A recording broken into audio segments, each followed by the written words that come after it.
Lyon-Ginette, je suis née à Troyes le 4 juin 1928. De parents israélites, je parle français bien sûr, un peu allemand, par la force des choses, et j'avais appris l'hébreu que j'ai beaucoup oublié. Mon père travaillait dans une usine de bonneterie. Le 27 janvier 1944, jour de la rafle des Juifs de Troyes, 9 membres de votre famille, dont vos parents, sont arrêtés par des soldats allemands. Nous accueillons 3 résistants qui étaient à la maison, qui viennent pour manger, passer la nuit, bien sûr, et préviennent mon père qu'il faudrait partir avec eux le matin et qu'une rafle est annoncée à Troyes, à Sainte-Savine, dans toute la ville.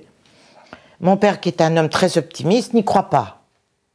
Il ne croit pas du tout. Il dit c'est pas possible, ça fait des années que nous marchons comme ça, il n'y a aucune raison qu'on soit arrêté. Il avait un côté fataliste. Je crois que c'est un petit peu la nature juive, d'ailleurs, d'être fataliste. Il était comme ça, et ma mère aussi. Les résistants partent vers 6 heures du matin. Ma sœur et moi, nous sommes levés pour partir travailler. Et prévenu par votre voisine, vous allez vous cacher pour éviter que les Allemands ne vous trouvent sur votre lieu de travail. Il faut que vous vous sauviez tout de suite. Vos parents viennent d'être arrêtés avec vos tantes, les enfants. Tout le monde est parti. Sauvez-vous vite. Nous allons voir nos patrons. Ils disent partez, ne restez pas là. Quand ils sont montés, nos patrons ont dit non, il n'y a personne. Elles sont parties, on ne sait pas du tout où elles sont. Vos parents et les autres membres de votre famille sont conduits à Drancy, puis à Auschwitz, où ils seront gazés et brûlés le 15 février 1944, vous laissant dans un immense désarroi. Et on part toutes les deux avec ma sœur et on va se réfugier dans un café qui se trouvait pas loin, complètement affolé. Alors nous sommes toutes les deux là, ma sœur, en se disant qu'est-ce qu'on va faire.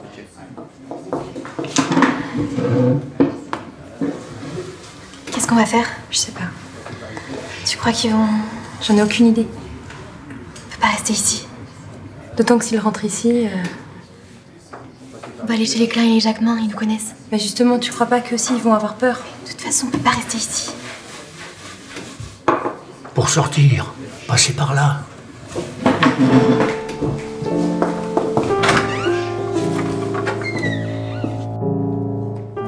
Je pense que c'était pas très drôle pour les gens parce qu'ils ont eu très peur.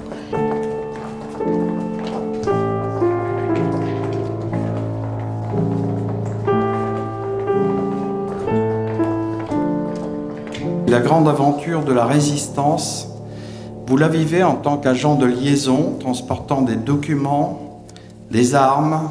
Donc on se retrouve à Paris et on retrouve nos amis résistants qui commencent à nous donner des ordres de mission à transporter, bien sûr, ce que faisait tout agent de liaison. Cette fois, c'est pour de bon.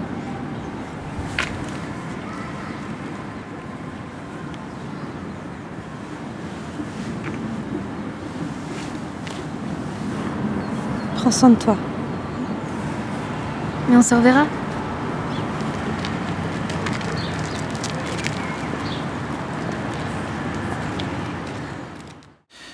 Durant cette période, vous vous rendez dans des endroits improbables, sous les passerelles d'écluses, sous les ponts, dans des bois, souvent à pied ou à vélo, parfois en train.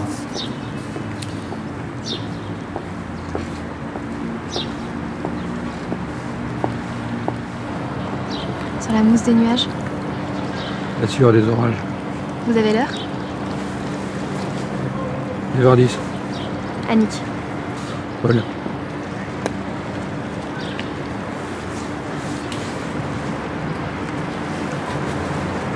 Si on ne retrouvait pas la personne indiquée, aller 4 ou 5 fois au même rendez-vous. Et que si vraiment elle ne venait pas, c'est qu'elle est arrêtée, bien sûr. Alors ce manège a duré à Paris, dans le métro, que les Allemands, me voyant pauvre petite jeune fille avoir des bagages tellement lourd, me proposait de porter ma valise jusqu'à la sortie des bouches de métro, ce qui était vraiment d'un comique.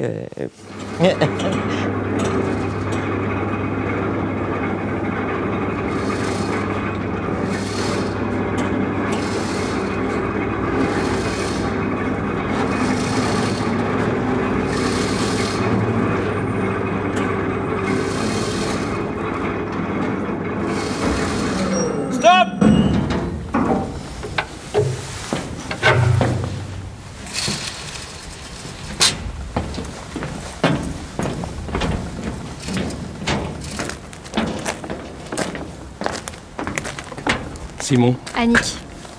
faites attention, vous êtes sur le territoire du chemin de fer là. Oui, je sais. Ça va aller.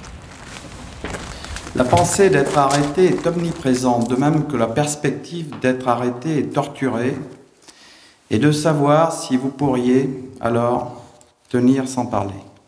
Je n'imaginais pas le danger.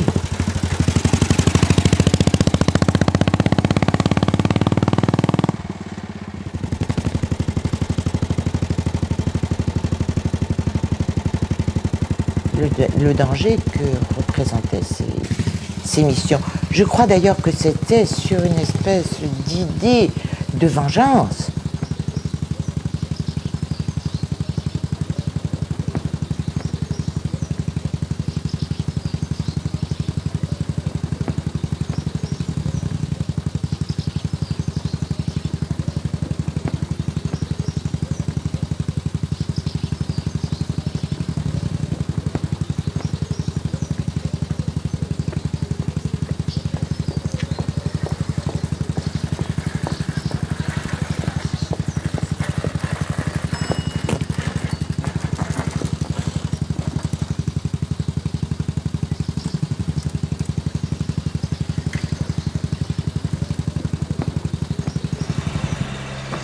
Alors, petite dame, on est en rade?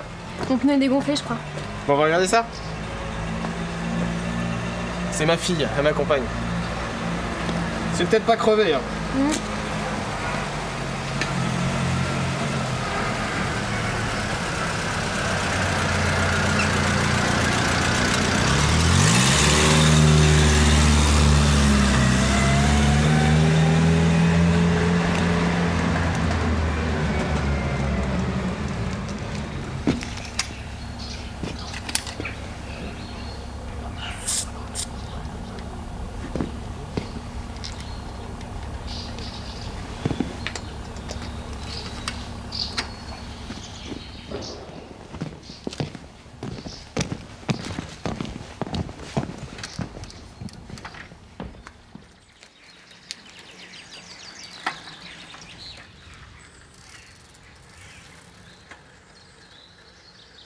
C'est lors d'une mission qui vous mène de la Normandie à Rennes que vous êtes arrêté par la milice française le 31 mai 1944. En un instant, je me suis dit, si c'est les Allemands, j'ai une chance peut-être de m'en tirer.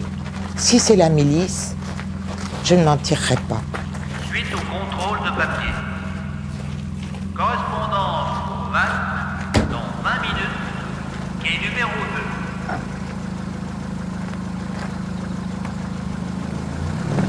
Et on me conduit dans une voiture, c'est tout bête, dans une traction avant, c'était vraiment les... Et à l'intérieur, je vois un homme que je ne reconnais pas. Et je finis par comprendre qu'il s'agissait de mon chef de réseau, qui avait tellement été torturé qu'il était méconnaissable et qui venait de me désigner à la sortie de la gare pour me faire arrêter.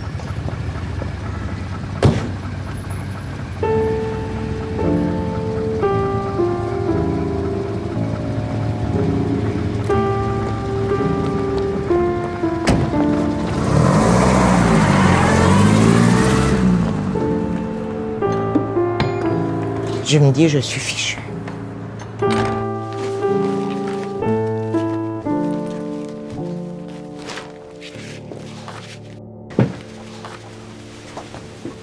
Immédiatement, on me déshabille complètement.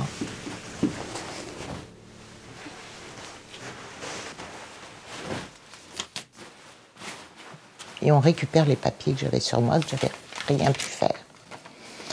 Et c'est là que commencent, hélas, des tristes jours, car je ne pouvais pas nier, étant donné ce que j'avais sur moi, que je faisais partie d'un réseau. Et c'est les tortures qui ont commencé du 1er juin et qui se sont accentuées après le débarquement qui a eu lieu le 6 juin, juste du 1er au 11 juin, et torturé nuit et jour. Et je dois dire à ma décharge que je n'ai fait arrêter personne. J'ai simplement donné mon nom, mon vrai nom, parce que j'ai pensé qu'il y aurait des traces, qu'il fallait que je laisse des traces de mon nom pour qu'on puisse me retrouver et savoir ce que j'étais devenue. Ensuite, après 6 jours et 6 nuits de torture, on m'emmène dans un cachot, gardé par 2 miliciens, dans une cave, et j'attends là, nuit et jour, gardé par 2 types qui se relaient, mitraillettes au poing. Et j'attends, là. Comme si j'étais une terroriste, vraiment. Un matin, un officier allemand vient vous annoncer que vous êtes condamné à mort et serez fusillé dans les prochains jours.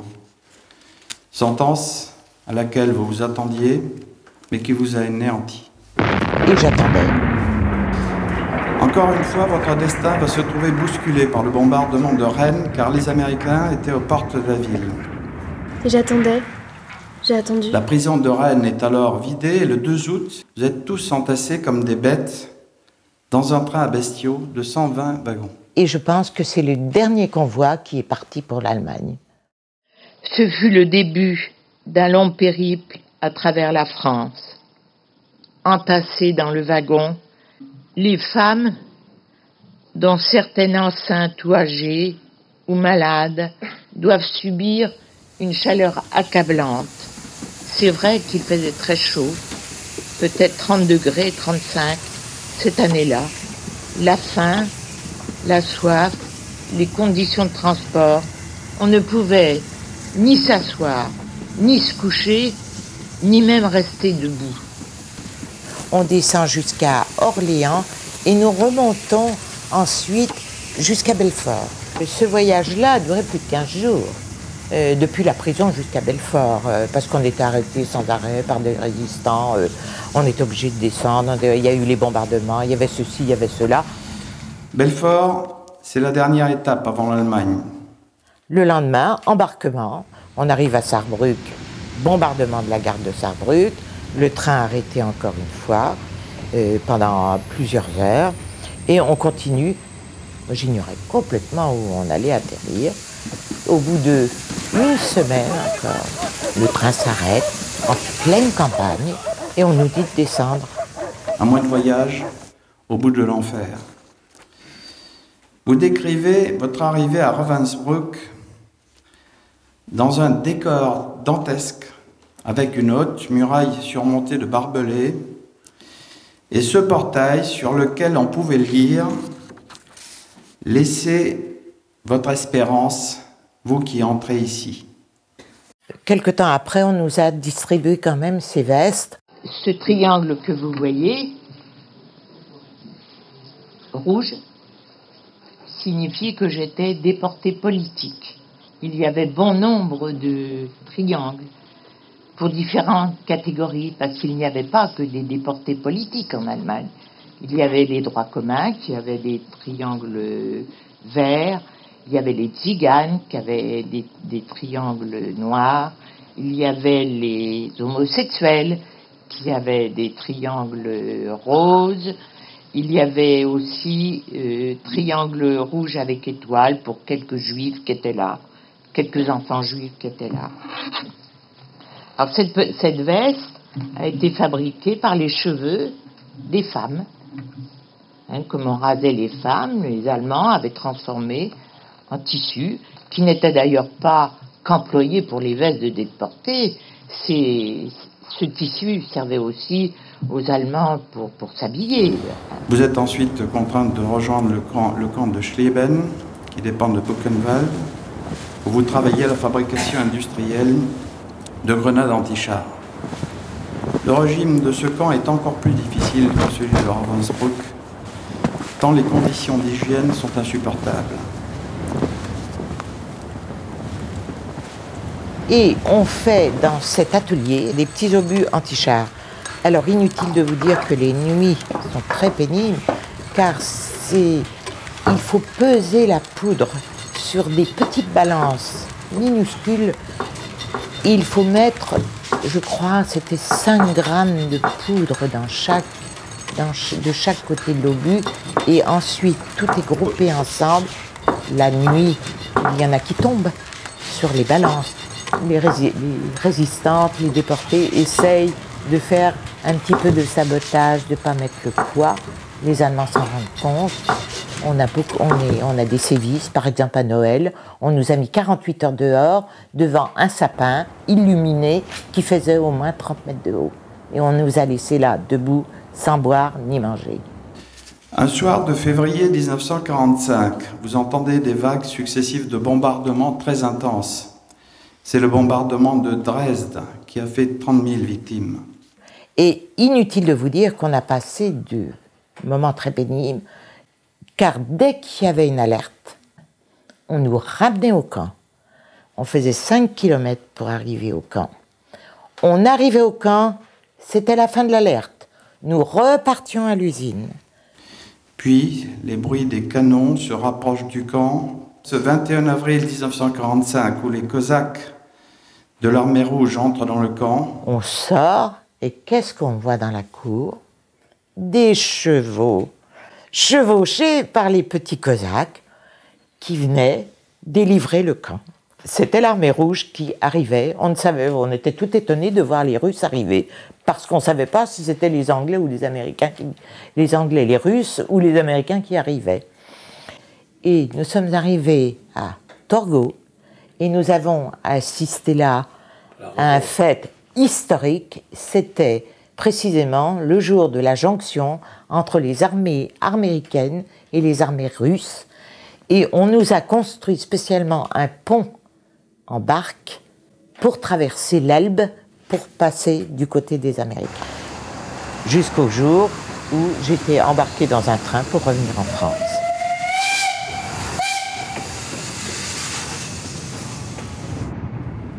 À mon retour, comment passer d'un univers irréel à un monde réel? Ne pas se sentir en dehors? Le camp a longtemps gardé une réalité plus intense que celle du monde qui m'entourait. J'étais hantée par les visages maigres, pointus, bleus de froid et qui avaient le sourire permanent des squelettes. Je ne vous oublie pas, malheureuse compagne qui n'est jamais revenue. Et je vous rends hommage. Cependant, vous n'arrivez pas à surmonter cette sourde déception qui vous ronge et dure autant que cette chape de plomb sur votre histoire, sur notre histoire.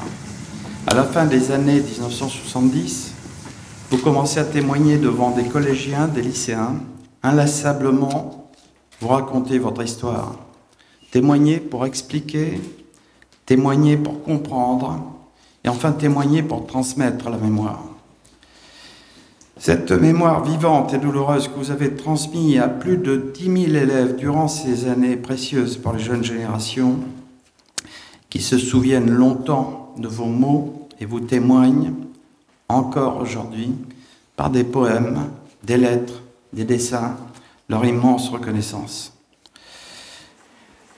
Nous vous faisons chevalier de l'Ordre national de la Légion d'honneur. Une jeune fille française à la fin de la guerre, vengeance et fournaise.